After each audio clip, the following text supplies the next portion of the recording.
Money has a pretty bad reputation, but people often lose track of what it allows us to do.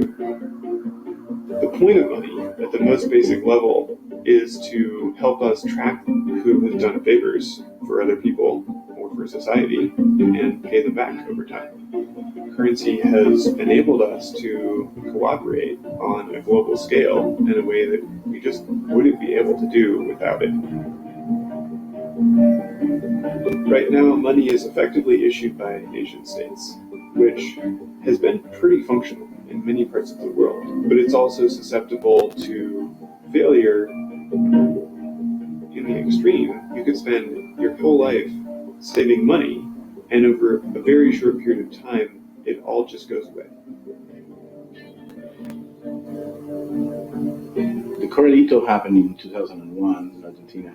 The government's decision was to confiscate everybody's funds and then devaluate the assets to 1/4 of the value. It was devastating.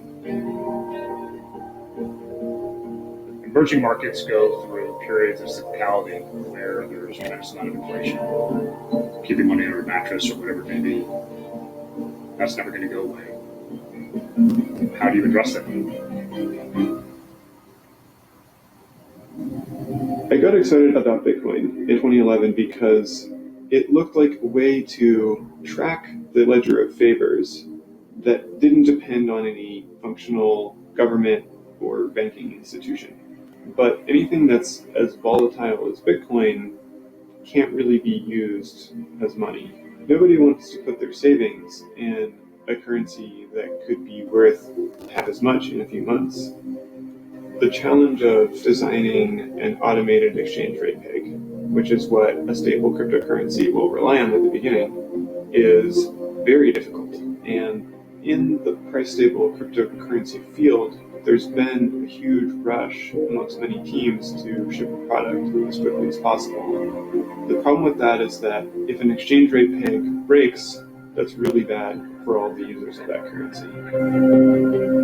Over the past 6 years, we've been building a multidisciplinary team of people who are really well suited to attack ambitious and complicated problems just like this. Evan and the Reserve team, they're already accomplished in many respects. We're seeking to do something that's really audacious, and maybe why it appeals to me so much is that it really reminds me of what we were trying to do in the earliest days of PayPal. The Reserve protocol implements two tokens, the Reserve token and the Reserve Rates token. The Reserve token is pegged initially to the US dollar so that it maintains a stable purchasing power, and the Reserve Rates token is allowed to fluctuate.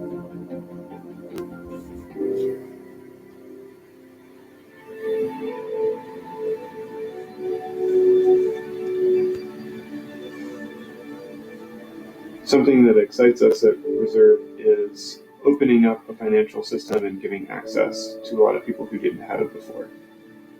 And we keep looking at M-Pesa in Kenya as an example of the amount of transformation that can happen when you do that.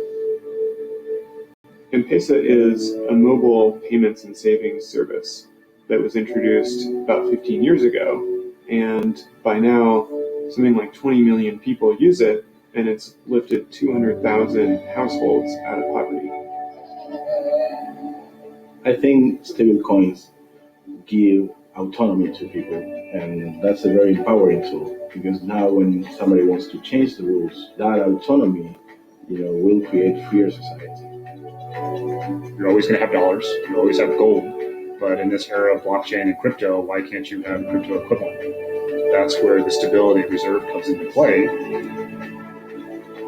Currency is this enormous global institution, but ultimately what matters is the impact on people's individual lives. And our hope is that the level of cooperation and stability that we enjoy in most of the developed world really can be brought to the remainder of the world.